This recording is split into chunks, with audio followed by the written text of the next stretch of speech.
किताब लिखी है। किताब का नाम है टर्निंग पॉइंट। क्या नाम है? Turning point. क्यों रखा इस किताब का नाम टर्निंग पॉइंट? टर्निंग का मतलब मोड़ और पॉइंट का मतलब मोड़ वाला स्थान। ठीक है, मोड़ आते हैं ना, जब मोड़ आते हैं तो गाड़ी की स्पीड कम हो जाती। क्यों? सावधान, नजर हटी दुर्घटना घटी, है ना। ऐसे ही हमारे जीवन में 3 मोड़ आते हैं: बचपन, जवानी, बुढ़ापा। जन्म हमारा बचपन हो गया, जवानी में मोड़ आता है शादी वाला, और बुढ़ापे का मोड़ पता नहीं चलता मगर आ जाता है। यदि सड़क के मोड़ पर सावधान नहीं रहोगे तो एक्सीडेंट हो जाएगा, और जीवन के मोड़ पर सावधान नहीं रहोगे तो जीवन गलत दिशा में चला जाएगा। ये टर्निंग पॉइंट है। आज भगवान चंदा प्रभु और भगवान पार्श्वनाथ का जन्म कल्याणक और तप कल्याणक है। कितने कल्याणक हुए? 2 कल्याणक। ठीक है ना। आप जिनवाणी में पंच कल्याणक की तिथियां देखना। ज़्यादा से ज़्यादा तीर्थंकरों ने किस दिन दीक्षा ली है? जिस दिन उनका जन्म हुआ था। कब दीक्षा ली है? जिस दिन उन्होंने जन्म लिया था। आप आदिनाथ भगवान का देखो, वही तिथि है। जो जन्म की तिथि है वही तप की तिथि है। पार्श्वनाथ भगवान ने जो जन्म की तिथि है वही तप की तिथि है। और आप प्रैक्टिकल करके उसमें देख लेना, पंचांग में या जो अपना कहीं जिनवाणी में मिल ही जाएगा आपको। ज़्यादा से ज़्यादा तीर्थंकरों ने जन्म वाले दिन दीक्षा ली है। क्या हुआ? मैंने तो कुछ कहा ही नहीं, आप सब हंसने लगे। क्या करना चाहिए जन्मदिन वाले दिन? हैं? दीक्षा लेनी चाहिए। उत्तम क्या है? दीक्षा लेनी चाहिए। मध्यम क्या है? किसी तीर्थ पर जाकर अभिषेक, शांतिधारा और विधान करना चाहिए। और जघन्य क्या है? अपने गांव के मंदिर में अभिषेक, शांतिधारा और विधान करना चाहिए। जिस दिन जन्म लिया है उस दिन तो आपका तीर्थंकरों की ये तिथियां ये शिक्षा दे रही हैं कि जिस दिन जन्म लिया है उस दिन आप धर्म के कार्य ज़्यादा से ज़्यादा करो। शिक्षा दे रही कि नहीं दे रही? पार्श्वनाथ भगवान का जन्म कल्याणक, पार्श्वनाथ भगवान का दीक्षा कल्याणक, यानी तप कल्याणक, है ना। पार्श्वनाथ भगवान को मानते हो? अरे बोलिए ना। हाँ माता जी मानते हैं। अच्छा, आप चंदा प्रभु भगवान को मानते हो? हाँ माता जी मानते हैं।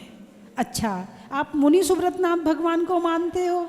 अरे माता जी तभी तो आए हैं।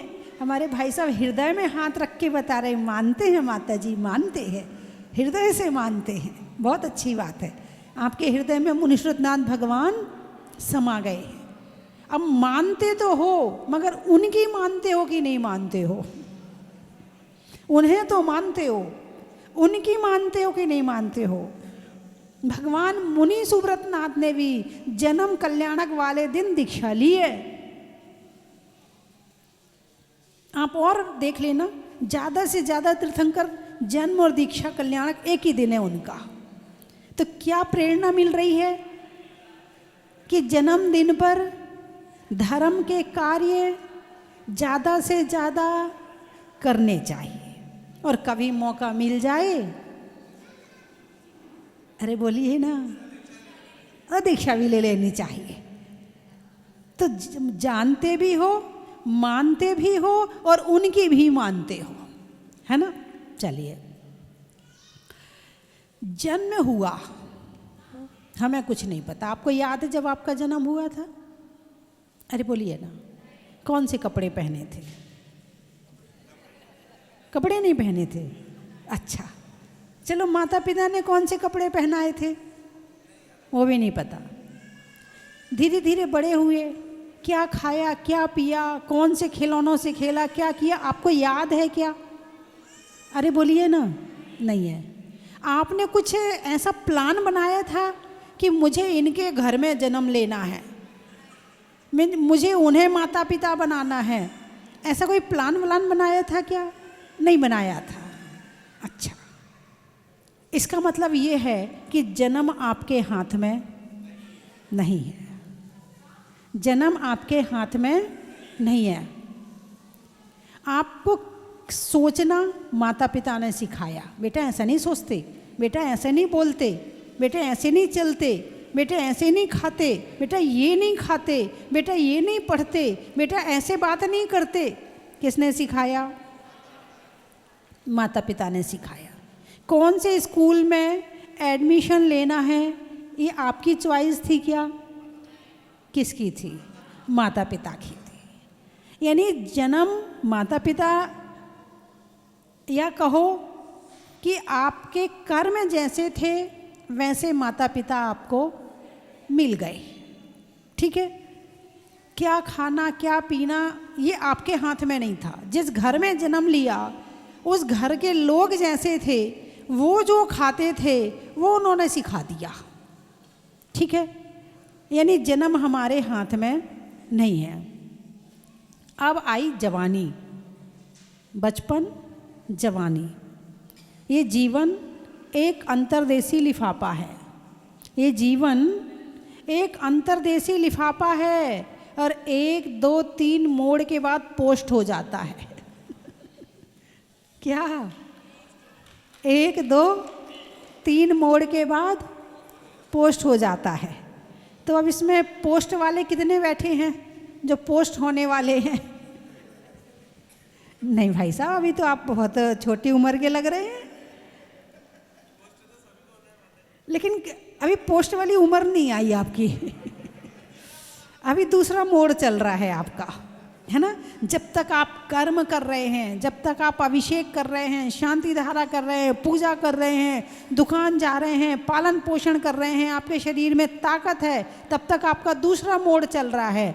और जब ये सब बंद हो जाएगा, आप रिटायर हो जाओगे, तब तीसरा मोड़ शुरू होगा। तो पहले मोड़ में दूसरे मोड़ की तैयारी। बचपन में किसकी तैयारी करी थी? दूसरे मोड़ की तैयारी। शादी करना है, घर बसाना है, बच्चे होंगे, कमाई करना है, कैसे कमाई होगी, कैसे भोजन बनाएंगे, कैसे घर चलाएंगे, इसकी शिक्षा कब ली? जन्म के बाद।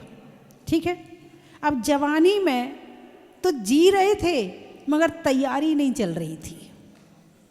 तीसरे मोड़ की तैयारी नहीं चल रही थी। और जो तीसरे मोड़ की तैयारी नहीं करता है वो तीसरे मोड़ पर बहुत परेशान होता है। सारे दिन टें टें चें चें, गड़बड़, कोई नहीं मिलेगा बोलने वाला तो बड़बड़ करता रहेगा, खुद ही से बोलता रहेगा बैठ के। क्योंकि सारे जिंदगी बोलने की आदत थी, मौन लेना सीखा नहीं, खुद से जुड़ना सीखा नहीं, अंदर की तरफ गया नहीं, सारी जिंदगी बाहर से जुड़ता रहा। अब बुढ़ापा आया तो वही करेगा जो जिंदगी भर किया है। तो खुद ही बोलता रहता अपने आप से, उसने ऐसा कर दिया, उसने ऐसा कर दिया, पर उसकी तरफ से अपने आप जवाब ही देता रहता है। अब कोई नहीं मिला तो ऐसे लोग का मतलब है कि इन्होंने बचपन में जवानी की तैयारी तो करी मगर जवानी में बुढ़ापे की तैयारी नहीं करी। तो पहला जन्म हमारे हाथ में नहीं है। पहला जन्म शरीर का हुआ। किसका हुआ? शरीर का हुआ। उन्होंने जो सिखाया वो सीख लिया। दूसरा जन्म शादी या दीक्षा, मोड़ आ गया। या तो इस तरफ मुड़ जाओ या इस तरफ मुड़ जाओ। इधर मुड़ गए तो मोक्ष मार्ग है, इधर मुड़ गए तो संसार है। भूल गए राग रंग, भूल गए चौकड़ियाँ, और 3 चीज़ याद रही, नमक तेल लकड़ियाँ। अब इसको उल्टा कर दो, नमक, तेल और गैस चूल्हा और उससे संबंधित और सभी चीज़ें, ठीक है। तो ये जन्म हमारे हाथ में नहीं, मगर दूसरा जन्म यानी शादी वाला, यदि इस मोड़ पर सावधान नहीं रहे तो इस मोड़ पर भी आप बहुत परेशान होगे। आप कपड़ों की तैयारी करते हो, जब शादी होती है तो आप कपड़ों की तैयारी करते हो, आप गार्डन बुक करते हो, आप शेरवानी लाते हो, आप कार्ड छपवाते हो, अच्छी से अच्छी गिफ्ट तैयार करते हो, अच्छे से अच्छे सारा सामान तैयार करते हो, लेकिन एक चीज़ की तैयारी भूल जाते हो कि शादी के बाद मुझे अपना स्वभाव कैसा बनाना है। क्योंकि अभी तुम अकेले मालिक थे अपनी ज़िंदगी के, अब तुम्हारे साथ तुम्हारा दूसरा मालिक बनेगा। अभी तक तुम अपने हिसाब से ज़िंदगी जी रहे थे, अब तुम्हें सामने वाले के हिसाब से ज़िंदगी जीनी है, और दोनों को, एक को नहीं, दोनों को। तो कैसे मुझे सामने वाले के साथ एडजस्टमेंट करना है, आपने इसकी तैयारी तो करी नहीं। और जो इसकी तैयारी नहीं करता है वो शादी में सफल नहीं हो पाता है, और जो इसकी तैयारी कर लेता है तो तुम्हारे गहने, सोना, चांदी सब सफल हो जाते। कितना भी दहेज दे देना, कितनी अच्छी शादी करवा देना, लेकिन यदि ये तैयारी नहीं करी तो आपका जीवन सफल हो ही नहीं सकता है कि एडजस्टमेंट कैसे करनी है। दोनों ही मुंह उठा के चलेंगे तो भिड़ेंगे क्या? दोनों मुंह उठा के चलेंगे तो भिड़ेंगे, और दोनों एक दूसरे को प्रेम से देखकर चलेंगे तो जिंदगी भर साथ रहेंगे।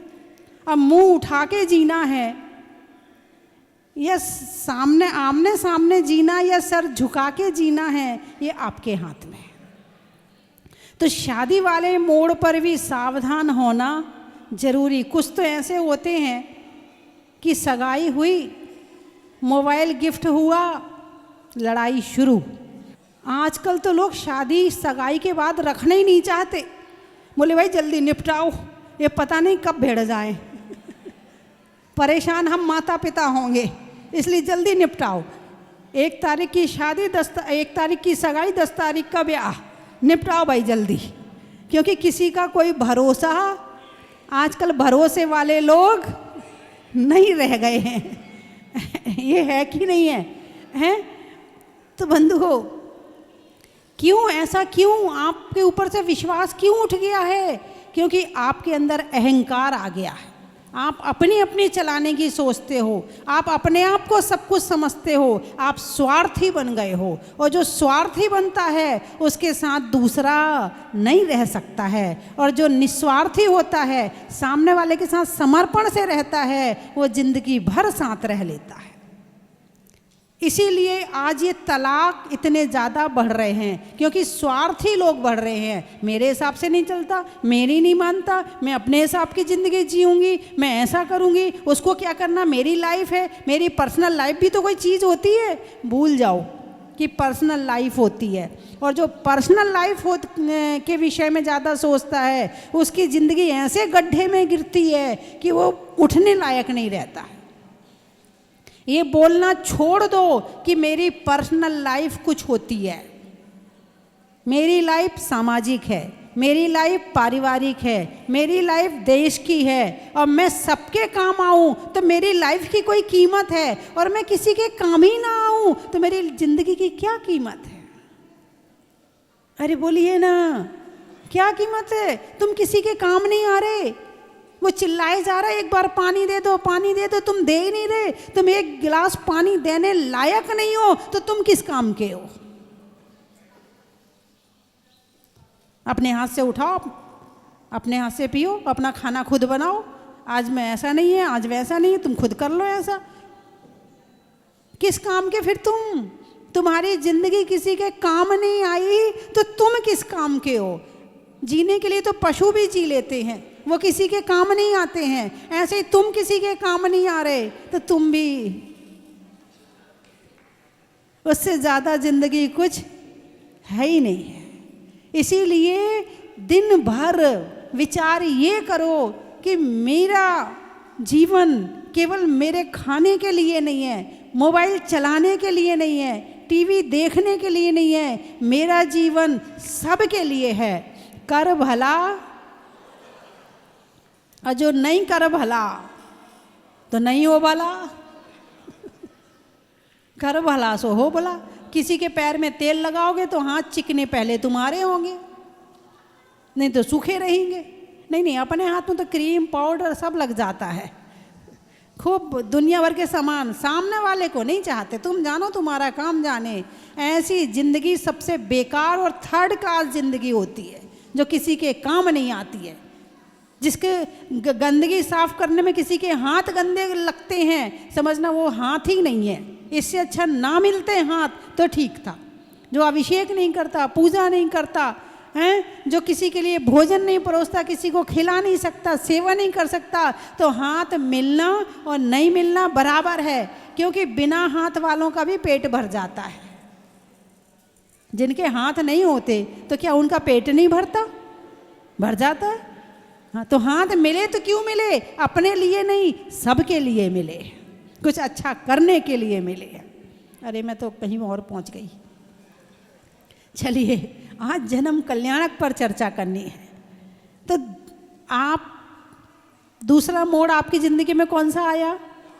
थोड़ा पुराना भक्त था, मैंने कहा भाई मुझे याद नहीं है, वो तो नाराज़ हो गया। आपको तो मेरा जन्मदिन ही याद नहीं रहता, जैसे आप लोग नाराज़ हो जाते हो कि आपने तो विश किया ही नहीं हमें, हमारा जन्मदिन ही याद नहीं आपको। आप कैसे हमें प्रेम करते हो? प्रेम करते हो तो जन्मदिन याद रखो। बोले हाँ या ना? अब वो तो मेरे से नाराज हो गया, आपको तो मेरा जन्मदिन ही याद नहीं है, मैं आपका इतना बड़ा भक्त हूँ, आपके लिए इतना सब कुछ करता हूँ। मैंने कहा भाई मुझे 24 तीर्थंकर के जन्म कल्याणक की याद नहीं है, तेरा जन्मदिन कहाँ से याद करूँ? और तेरा जन्मदिन याद करने को थोड़ी दीक्षा ली मैंने। बात समझ में आएगी? घर भी छोड़ा, परिवार भी छोड़ा, सारी चीज छोड़ी, इतना त्याग करा है किसके लिए? तेरा जन्मदिन याद करने के लिए। आशीर्वाद ले बस, इससे ज्यादा उम्मीद मत कर, मैंने कहा। और पहचान लिया है तो अपने आप को बड़ा भाग्यशाली समझ लेना कि पहचान लिया मैंने तुझे। बात समझ में आई कि नहीं आई? हालांकि सब भक्त ऐसे नहीं होते हैं, अपने आप आके बता देते माता जी हमारा जन्मदिन है, माता जी हम पिछले साल आए थे, माता जी हमारा नाम ये है, और पहचान जाओ तो खुश होते हैं। नहीं पहचान, कोई बात नहीं माता जी, आपके पास तो लाखों लोग आते हैं, कोई बात नहीं माता जी। उन्हें वो समझते हैं इस बात को, वो तो नाराज ही हो गया, आपको तो मेरा जन्मदिन ही याद नहीं है। पर्सनल लाइफ, दीक्षा की लाइफ। भगवान ने दीक्षा ले ली, ध्यान किया, तप किया, कर्मों का नाश किया, और 4 कर्मों का नाश करके केवल ज्ञान की प्राप्ति कर ली। भगवान बन गए। क्या बन गए? भगवान बन गए। और जो भगवान की भक्ति करता है वो भागवान बन जाता है। भागवान कौन है? जिसके आने से धन आता है। कौन है भगवान? जो भगवान का भक्त है वो भगवान है। और जो भगवान का भक्त नहीं है, वो भगवान कितना संपत्ति वाला हो, मैं उसको भगवान की श्रेणी में ला ही नहीं सकती हूँ। तो बंधुओं, आज भगवान का जन्म कल्याणक और तप कल्याणक है। आप कौन सा मनाओगे? देखो, तप कल्याणक मनाने के लिए तो दीक्षा लेनी पड़ेगी, है? जब पंच कल्याणक होते हैं तो जन्म कल्याणक में बड़ी भीड़ होती है, खूब भीड़ होती है, इतनी भीड़ कि पूरे 5 कल्याणक में पंडाल यदि भरता है,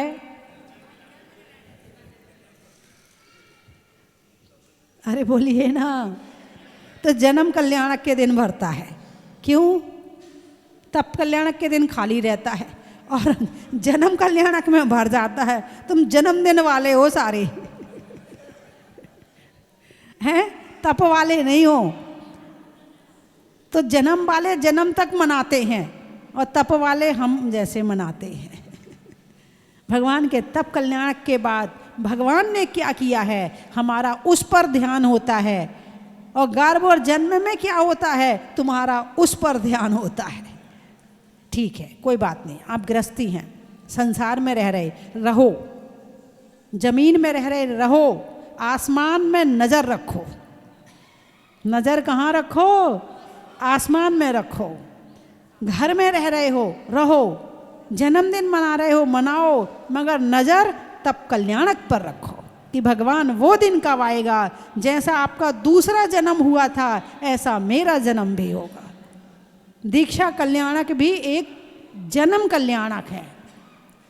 उस जन्म में हमारा हाथ नहीं है, मगर दीक्षा लेने में हमारा हाथ है, हमारा पुरुषार्थ है।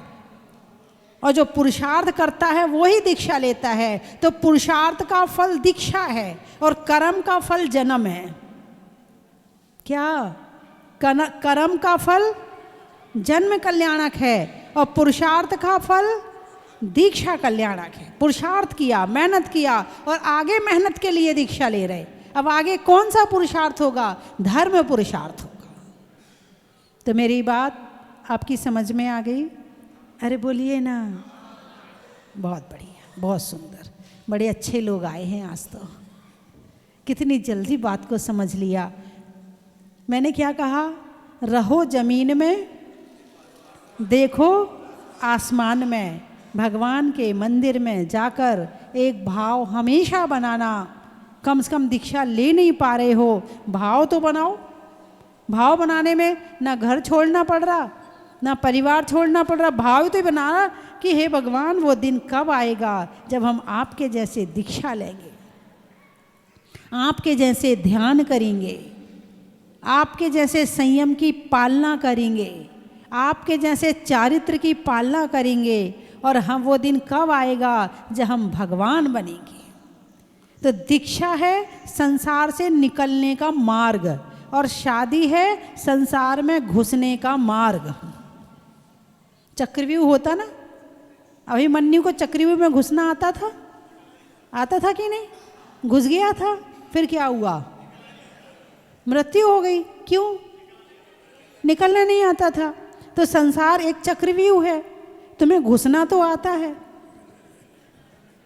निकालने के लिए ये बैठे ना मंदिर में, मैं बता रही ना रास्ता।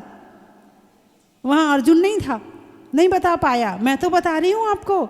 निकलने का यही रास्ता है, आज नहीं तो कल ये इस रास्ते पर ही आना पड़ेगा।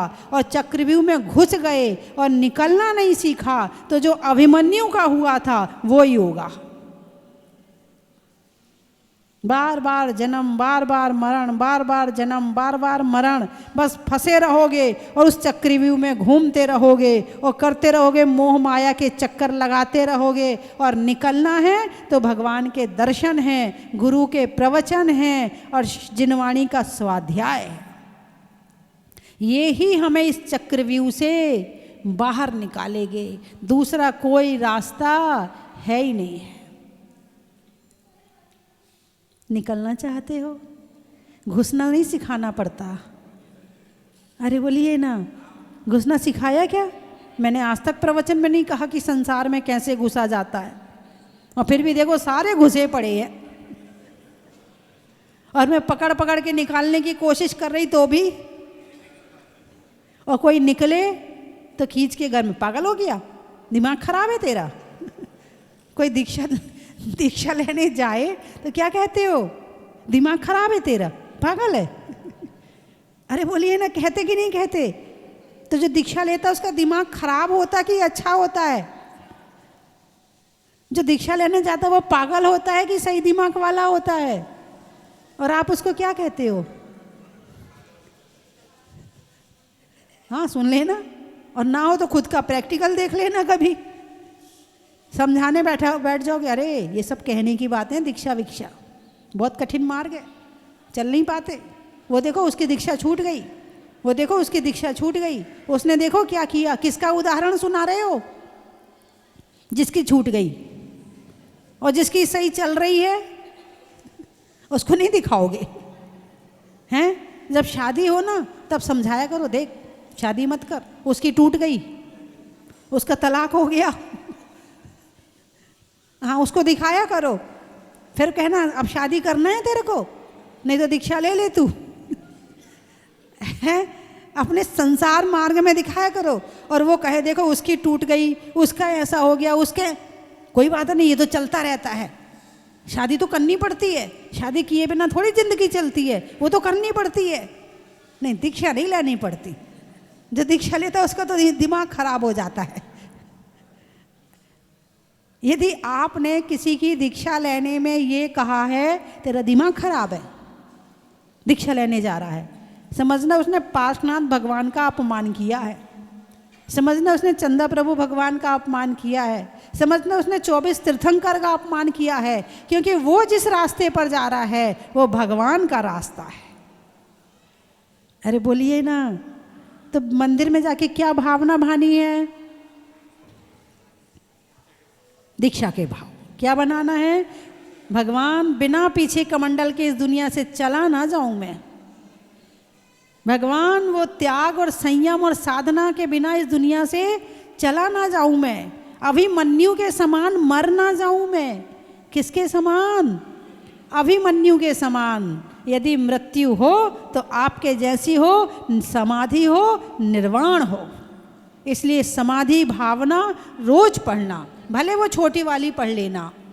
दिन रात मेरे स्वामी मैं भावे ना ये भाऊं, देहांत के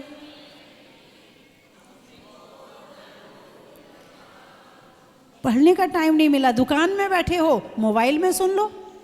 मोबाइल में तो सुन सकते हो, एक छोटी वाली है, एक उससे बड़ी वाली है, एक उससे बड़ी वाली है, 3 तरह की समाधि भावना है।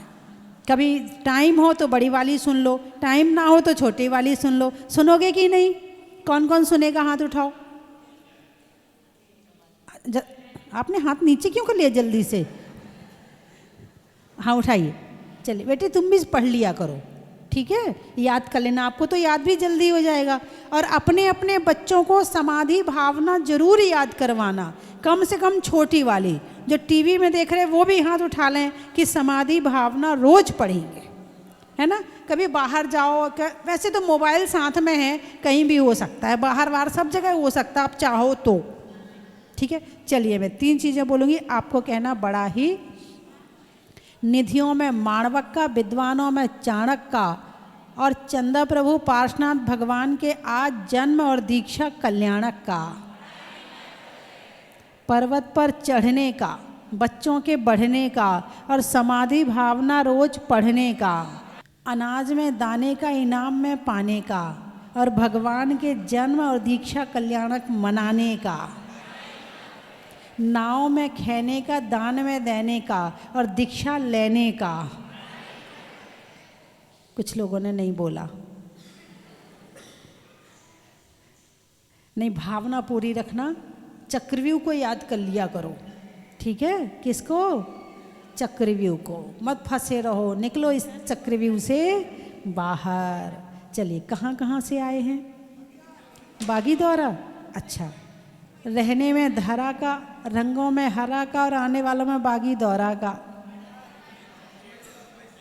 इंदौर, आम की बौर का, खाने में कौर का, आने वालों में इंदौर का।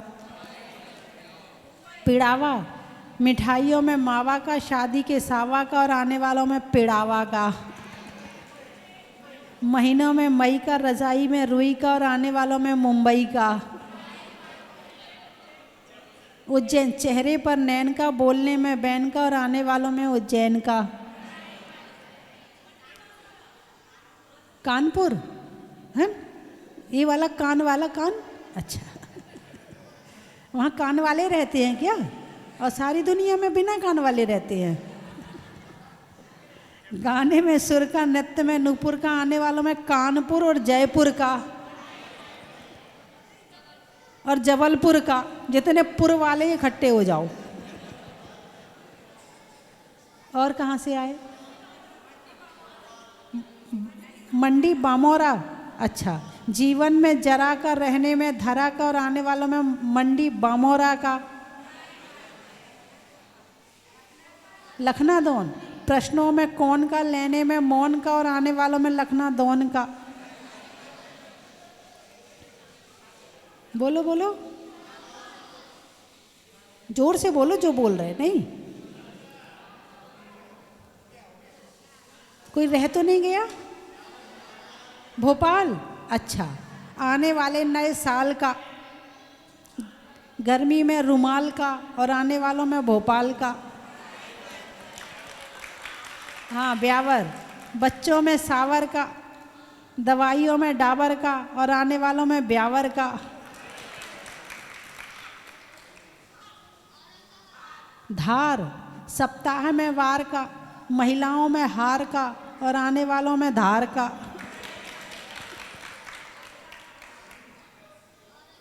औरंगाबाद, खेत में खाद का, भोजन में सलाद का और आने वालों में औरंगाबाद का। आगरा, सतियों में अनंग सरा का, कलश में भरा का और आने वालों में आगरा का। वो घड़ी आ गई आज, जन्म कल्याणक मनाना है हमें, प्रभु का पलना झुलाना है हमें, जन्म कल्याणक मनाना है हमें, प्रभु का पलना झुलाना है। ताल जी सेन जी बाटे बधाई, पर मोत्या ताल जी।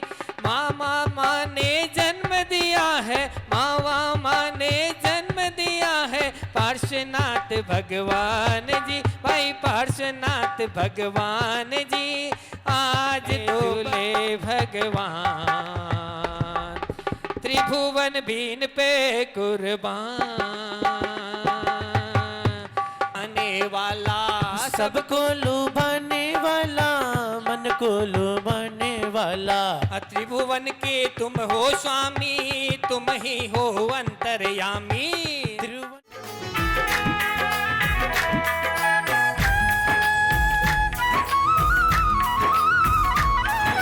मंगलवार को मंगलकारी, मंगल करने प्रगटे, दर्शन करते ही आशीषों के भंडार हैं भरते। मंगलवार को मंगलकारी, मंगल करने प्रगटे, दर्शन करते ही आशीषों के भंडार हैं भरते।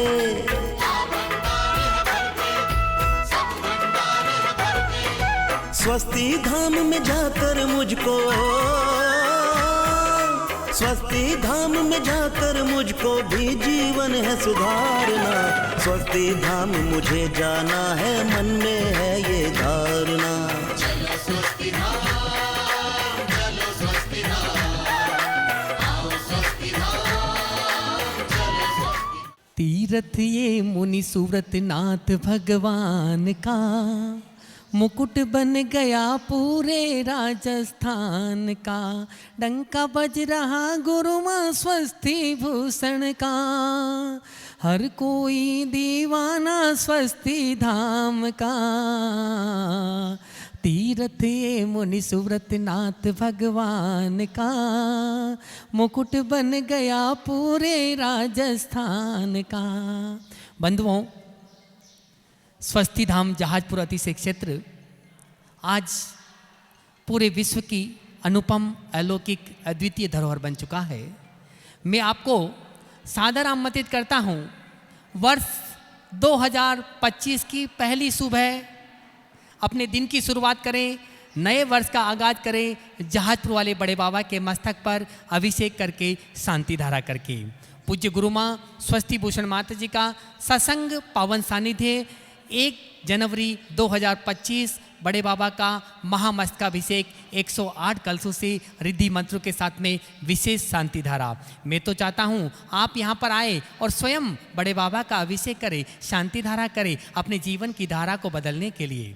यदि आप नहीं आ सकते हैं तो भी आप अपने परिवार की ओर से उस दिन शांति धारा का पुण्यार्जन कर सकते हैं।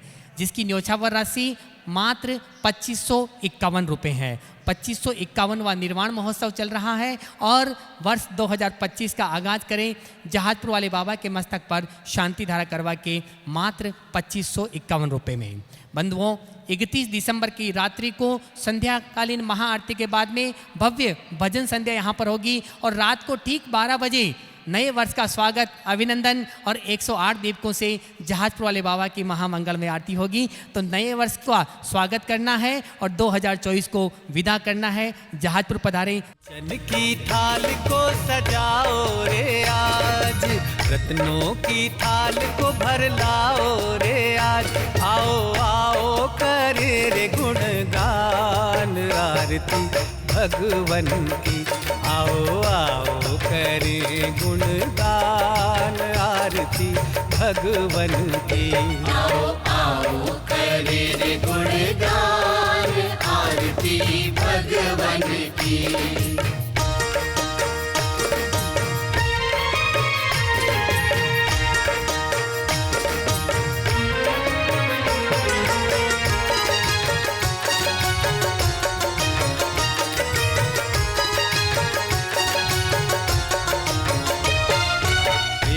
सुमित्र के राज दुलारे, माँ पद्मा जी के नैनों के तारे। पिता सुमित्र